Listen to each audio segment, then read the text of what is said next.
छोटा भागना समझ के हमको ना बहलाना रे, टूपी टूपी टप टप, टूपी टूपी टप टप, भागना को दोपहर में घर में बुला के ना बहलाना रे, टूपी टूपी टप टप, टूपी टूपी टप टप, रात्रि एकटाय फोन करे आमाय तेल লাগিও না রে, টুপি টুপি টপ টপ, টুপি টুপি টপ টপ। হ্যালো গাইস, তোমাদের সকলকে স্বাগত জানাচ্ছি সঞ্জয় থাটের নতুন একটা ভিডিওতে। নতুন দিনে নতুন রূপে আবার চলে এসেছি। আশা করছি তোমরা সকলে ভালো আছো, সুস্থ আছো, তোমাদের পরিবারও খুব ভালো আছে, সুস্থ আছে। আর হ্যাঁ, ভগবানের কাছে সব সময় প্রার্থনা করি যেন তোমরা তোমাদের পরিবারের সকলে খুব ভালো থাকো, সুস্থ থাকো। গতকাল রাতে তো একজনের গুত্র দহন হয়েছে, বুঝতে পেরেছো? কি হয়েছে? গুত্র দহন হয়েছে, নিশ্চয়ই বুঝতে পেরেছো। তো যাই হোক, মন্দিরার কমিউনিটি পোস্ট আর আমার ধামাকাদার ভিডিও, 4 মিনিটে ছোট জিনিস বড় ধামাকা, বুঝতে পেরেছো? তো যা দিয়েছি তাতে ওর একেবারে লপচ্চপট উঠে গেছে, যার কারণে বলছে আমার নাকি প্রেসার উঠবে, আমি নাকি চলে যাব। আরে তুই আগে তোর ভেড়াটাকে দেখ, যখন তখন অসুস্থ হয়ে পড়ে, বুঝতে পেরেছিস? ঠিক করে প্রোটিন খাওয়া। তোর প্রোটিনে তো হচ্ছে না, কারণ শুকিয়ে যাওয়া প্রোটিন ঝুমার মতো, বুঝতে পেরেছিস?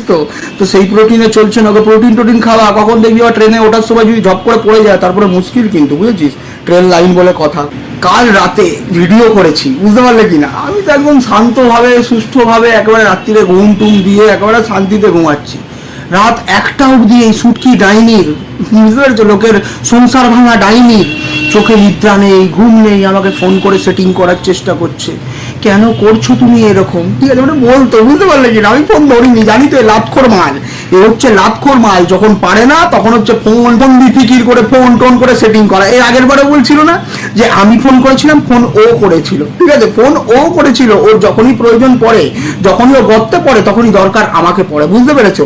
তো দরকার পড়েছে, বুঝতে পারছে যে গর্তে ঢুকছে, আস্তে আস্তে সব সত্যি কথাগুলো বেরিয়ে আসছে।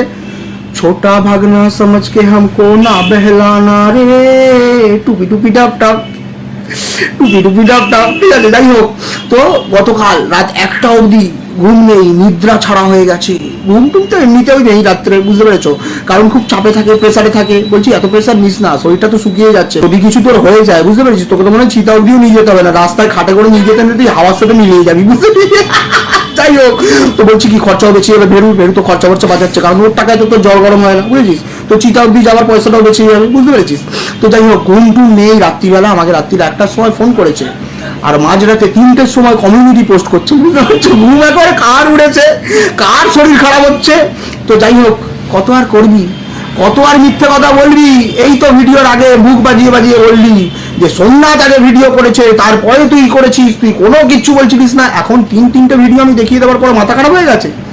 3টে ভিডিও দেখিয়ে দেওয়ার পর এখন মাথা খারাপ হয়ে গেছে। তারপর এখন বলতে বসেছিস আমি 2খানা ভিডিও করেছিলাম।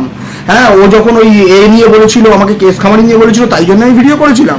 ও তো অনেক দিন আগে বলেছিল। বলছি মিথ্যে কথার একটা তো সীমা রাখ। মিথ্যে বলে তো সবকিছু চালাচ্ছিস, কত আর চালাবি? লোক বুঝে গেছে তোর মিথ্যেচারিতা। এই একটা জুতো মারলাম ছাটিয়ে, ঠিক আছে, অমনি বেরিয়েছে। আমি তো 2টো ভিডিও করেছিলাম। কত বলছি তো, কত আর এরকম তোকে প্রুফ দিতে হবে? আমার শরীরের কথা বাদ দে, তুই ভাগনাকে নিয়ে ভাব। ভিন রাজ্যে রয়েছে, অন্য কম বয়সী মেয়ে যদি পেয়ে যায়, তোকে বৌদি বলবো না মামি বলবো জানি না, ভুলে গেলে তখন তোর কি হবে বল? খুব কষ্টে পেয়েছিস 6 বছরের ছোট একটা ভাগনাকে। বলেছিস না, নিজেই বলেছিস, তুই তো নিজেই প্রুফ দিয়েছিস যে তুই করেছিস। তুই মন্দিরার ব্যাপারে বলছিস যে মন্দিরা বলেছে বলে সবাই জেনেছে, সত্যি ঘটনা অবলম্বন। আর তোরটাও তো সত্যি ঘটনা, তুই তো মেনেছিস জিনিসটা যে 10 বছর না 6 বছর। আর বাকিটা তো আমি মানাচ্ছি, কারণ তোর সাথে যা যা কথা হয়েছে সেগুলোই আমি তুলে ধরছি, তাই না? আর শুধু ভাগনাতেই ক্ষান্ত থাকিনি বন্ধুরা, শুধু ভাগনাতেও ক্ষান্ত থাকিনি। আমাকেও চেয়েছিল প্রেম করার জন্য, আমাকে বলেছিল, বুঝতে পেরেছো, দুপুরবেলা বাড়িতে এসো না। আমি বলেছিলাম পরিবার নিয়ে যাবো, বলছে না পরিবার নিয়ে এসো না, তুমি এসো না একদিন একা, বুঝতে পেরেছো? এই তুই ওই কালকে বলছিলিস না মন্দিরার বাচ্চাকে ধরে টানছিলিস না, বাচ্চার মাথায় হাত দিয়ে কথা বলার জন্য। তুই তোর ওই ভেরুর যেটা রয়েছে লুপ্তপ্রায়, কি বললাম, লুপ্তপ্রায় লেজটা, ওটাকে ছুঁয়ে বলবি যে মিথ্যে কথা বলছি কিনা। যদি মিথ্যে কথা বলিস তো ওই ভেরুর ওই লুপ্তপ্রায় যে লেজটা রয়েছে সেটা খসে পড়ে যাবে যদি মিথ্যে কথা বলে থাকিস, বুঝেছিস? তো বলছি শোনো, এর হচ্ছে প্রেম করার খুব ইচ্ছে। আমাকে ডেকেছিল প্রেম করবে, আবার বলেছিল চুম্মা চাটিও খাবো, বুঝতে পেরেছো? বলেছিল চুম্মা চাটি খাবো। আর মন্দিরা নাকি একে বলেছে যে সোমনাথের সাথে তুমি প্রেম করো। মানে মন্দিরাও বুঝতে পেরেছে যে এর ক্যারেক্টারটা কিরকম। এই তো কোনো পুরুষকেই ছাড়ে না, শুধু ভেরুকে ছাড়া। ভেরুর তো দাঁড়াই না, ভেরুকে ছাড়বে কি আর, তাই না? ভেরুর দ্বারা হয় না বলেই তো ভাগনা ভাগনা ভাগনা তাই না? একদম। তারপরে আছে বিয়ের আগের একখানা চব্য, তার সাথে এখনো পর্যন্ত ফোন ফিটিং করে, বুঝতে পেরেছো? তারপরে আছে আবার বান্ধবীর ছেলেকে মিস ইউ বলা, বুঝতে পেরেছো? সব কচি কচি 26-27 বছরের ছেলে, বুঝতে পেরেছো? সবগুলোকে টোপ দিয়ে কোপ মারার চেষ্টা করে। এর ক্যারেক্টার তো এরকম। আর বলছি মন্দিরা, তুই আর কাউকে পেলি না রে, তুই আর কাউকে পেলি না। তুই মায়ের পেটের বোন বানাতে চাইলি একে, মায়ের পেটের বোন। আর বুঝেছি তুই আসলে কুকুর টুকুর পুষিস তো, কুকুরদের প্রতি একটা ভালোবাসা রয়েছে, নিজের পরিবারের অংশ বলে মনে করিস, কিন্তু তুই ভুলে গেছিলিস যে কুকুরের জন্ম। তুই যতই নিজের মায়ের পেটের বোন বাড়াতে যা, এ নিজের অকাজ ঠিক দেখাবে, বুঝতে পেরেছিস? এ হচ্ছে রাস্তার জন্মানো কুকুরে, রাস্তায় নেরু কুকুরের থেকে জন্ম নেওয়া সন্তানে, বুঝতে পেরেছিস? তাই জন্য এর কর্মকাণ্ড দেখছিস না কেমন ধরনের কর্মকাণ্ড ঘটাচ্ছে। সবাই বলেছিলাম না তোকে, সম্পর্কের যোগ্য হয় না, সবাই সম্পর্কের যোগ্য হয় না, সবার সাথে সম্পর্ক স্থাপন করা যায় না, বুঝতে পেরেছিস? তুই যেরকম দেখ বুক বাজিয়ে বলেছিস, যেটা ভুল করেছিস সেটা সবার সামনে এনেছিস, তোর গার্ড সেটা, তুই যেটা করেছিস সেটা সবাইকে বলেছিস। আর এ দেখ তুলসী তলায় দিয়ে মামি খয়কা দুনতে ন কয় হাসি বলে আমি সত্যি, ও মাই গড। এই জানোয়ারের বাচ্চা কত বড় ঢপবাজ, কত বড় মিথ্যেবাজ, শুধু তোমরা দেখো। তোমাদেরকে এখানে বারবার দেখাচ্ছি যে কালকে রাত্রে আমাকে 12:58 সামথিং, হ্যাঁ ফোন করেছিল, ঠিক আছে? ফোন করেছিল মানে আমি ফোন ধরিনি, সেটা মিসড কল হয়ে গেছে। ইচ্ছা করে ফোনটা ধরিনি, কারণ জানিয়ে ফোন করলেই তারপরে ভেজাবে, ভয়েস রেকর্ড করে আবার শোনাতে আসবে, ঠিক আছে? যার কারণে আমি ওই ফোনটা ধরিনি। এইটা কি করেছিস জানোয়ারের বাচ্চা? তোকে আবার একজন কমেন্ট করেছে যে এস বলছে যে তুমি নাকি কাল রাতে ফোন করেছো, আর তুই সেখানে লিখেছিস কি জীবন থাকতে নয়। এত বড় মিথ্যে কথা। তোমরা ভাবো দর্শকরা, যারা ওর ভালোবাসার মানুষরা রয়েছে তারা ওকে চেনো যে কেরম ধরনের মিথ্যে চারিতা করে করে ও মানুষকে পাগলা করে দিচ্ছে। আজকে বলছে মন্দিরা নাকি সোমনাথকে বলেছিল এই কালনাগিনীর সাথে, এই ডাইনি, এই বারোয়ারি মামির সাথে প্রেম করার জন্য সোমনাথকে। সেটাও হচ্ছে টোটাল ফ্রড, টোটাল মিথ্যে কথা। কারণ যার কারণেই ওর আগে থেকেই স্যারেন্ডার হয়ে কি বলছে যে আমি প্রুফ দেবো না, তুই তো আমাকে প্রুফ দিতে বারণ করেছিস, বুঝেছো? এর জায়গাটা হচ্ছে এই রকম, যখন পেরে ওঠে না তখন মিথ্যেচারিতা করে, লোকের নামে ভুল ভাল কথাবার্তা বলে। একটা ক্রিয়েটারকে এর আগে বলেছে ভাসুরের সাথে সম্পর্ক, তার সাথে সম্পর্ক, যা পারে নোংরামি করে করে মিথ্যেচারিতা করে করে ভিডিও করে যায়। আর তোমরা এই মিথ্যেবাদীকে বিশ্বাস করে করে বেড়াও।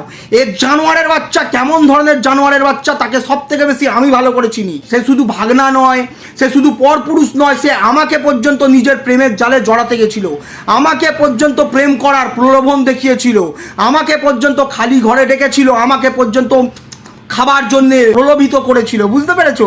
তো তোমাদেরকে আর কত এর মুখোশ খুলবো বলো? তো তোমাদের সামনে কত আর এর মুখোশ খুলবো? তোমরাই শুধু ভাবো, তোমরাই শুধু ভাবো। এরপরে আর একটা খেলা হবে, যে খেলাটা তো মন্দিরা সোমনাথ খেলছে, ঠিক আছে? মানে আইনত পথে যে খেলাটা খেলছে সেটা ওরা খেলবে, ঠিক আছে? আর আমি প্রত্যেকজনকে আহ্বান করব, প্রতিটা ক্রিয়েটারকে, প্রতিটা সমর্থককে, যারা আমাদেরকে সমর্থন করো, যারা সত্যের সাথে রয়েছো, যারা দিনের পর দিন এর মিথ্যাচারিতা দেখে দেখে আমাকে জ্বলছো, তাদেরকে বলবো এ যে প্ল্যানটা করছে, কিছুদিনের মধ্যে যে প্ল্যানটা করবে বলছে, তো সেই প্ল্যানটা ঠিক সেম আমরা করব, ঠিক আছে? আর ঠিক সেই জায়গাতে করব, যে জায়গাতে করবে, যখন করবে, ঠিক সেই জায়গাতে আমরা ঠিক সেই সময় করব। তো তোমাদের যা যা করার আছে, যা যা মানে পরিষ্কার করার আছে, বুঝছো? হাত টাত ধোবে তো, ঠিক আছে? ইচ্ছা তো তোমাদের রয়েছে, তো তোমরা ঠিক সেই জায়গাতে সেই সময় চলে আসবে। আমরা সকলে থাকবো, ঠিক আছে? আর তাছাড়াও আর একটা জিনিস হচ্ছে, সেটাও তোমাদেরকে জানিয়ে দেবো, সেটাও কখন কোথায় যেতে হবে সেটাও তোমাদের কাছে তুলে ধরবো আমরা। আর তোমরা এই জিনিসটাতে একদম আমাদের যেমন করে সমর্থন করে যাচ্ছ, ঠিক তেমন করেই সমর্থন করে যাবে, ঠিক আছে? তো আপাতত ভিডিওটা এইটুকুনি রাখলাম। এই মিথ্যাচারিতা, ঢপবাজ, চিটিংবাজের মুখোশ তোমাদের সামনে দিনের পর দিন খুলে দিয়ে যাব, যার কারণে ও পারছে না বলে আমাকে ফোন করা শুরু করেছে, বুঝতে পেরেছো? যদি কিছু সেটিং ফিটিং করে আমি ছেড়ে দিই, ছাড়বো আমি না। যখন আমি ধরেছি ঘাড়, আমি কি বললাম, মোটকে ছাড়বো। তো চলো বন্ধুরা, তোমরা সকলে ভালো থেকো, সুস্থ থেকো, সঞ্জয় ষাটের পাশে থেকো। দেখা হচ্ছে আবার পরবর্তী ভিডিওতে। আপাতত টাটা।